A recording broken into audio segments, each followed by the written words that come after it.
Salut à tous, heureuse de vous retrouver pour une nouvelle vidéo. Pour ceux qui ne me connaissent pas encore, je suis Michel Bateau, juriste conseil.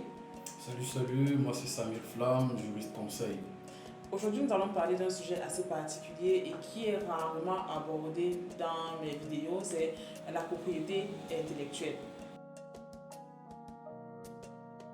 La propriété intellectuelle peut être définie comme un ensemble de règles spéciales ayant pour objectif la réservation des droits portant sur les choses immatérielles. Celle-ci peut être scindée en deux catégories, à savoir la propriété industrielle d'une part et la propriété littéraire et artistique d'autre part.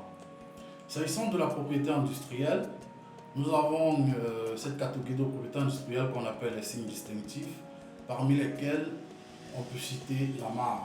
La marque qui fera l'objet de nos échanges aujourd'hui. La marque est un signe visible en fait qui vous permet de démarquer votre produit du produit de votre concurrent. Elle peut appartenir soit à une personne physique, je vous en avais parlé déjà, une personne comme moi, physique, ou alors une personne morale communément appelée une société.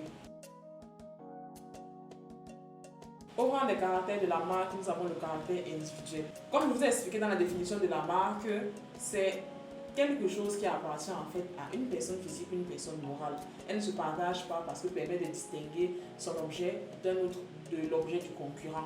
Mais il peut arriver en cas de copropriété, d'usufruit ou encore d'indivision que ce caractère individuel soit compromis. Un autre caractère de la marque est le caractère facultatif. En effet, il est possible pour vous de vendre vos produits sans que votre marque ne soit enregistrée. Mais il existe des domaines précis où les États membres peuvent décider que l'enregistrement de la marque soit obligatoire.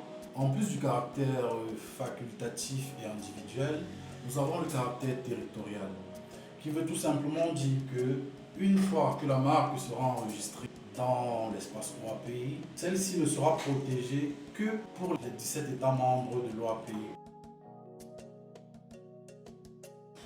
Pour qu'une marque soit enregistrée, elle doit être licite et distincte. On parle de licéité de la marque lorsqu'elle n'est pas contraire aux bonnes mœurs et à l'ordre public, lorsqu'elle ne copie pas les emblèmes d'un État ou d'une organisation internationale.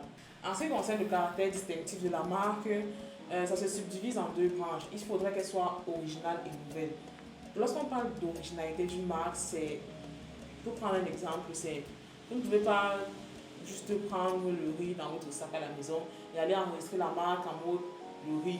Vous pouvez aussi prendre la pomme et aller enregistrer Apple.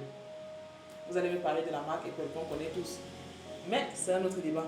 L'autre pan est le fait que la marque doit être nouvelle, donc disponible. Il ne faudrait donc pas qu'elle ait déjà été utilisée dans l'espace OAPI par d'autres personnes. En ce qui concerne les conditions de fond de la marque, celle-ci tourne autour du lieu d'enregistrement et du dépôt proprement dit. S'agissant du lieu d'enregistrement de la marque, celle-ci doit être enregistrée principalement à l'OAPI. Toutefois, elle peut aussi être enregistrée auprès des administrations de propriété intellectuelle nationale des États membres. Aussi, s'il s'avère que le déposant est un étranger, celui-ci passera par un mandataire agréé. Pour ce qui est du dépôt proprement dit, celui-ci répond à une procédure stricte régie par l'accord de Bangui révisé de 2015.